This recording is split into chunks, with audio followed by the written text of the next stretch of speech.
सुगंधा परी दरवळावा.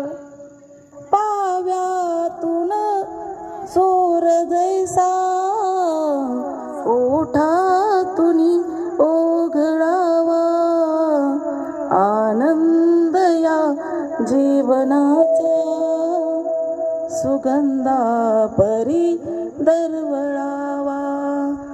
जिजुनी स्वतः चंदनाने दुसऱ्यास मधुगंध द्यावा.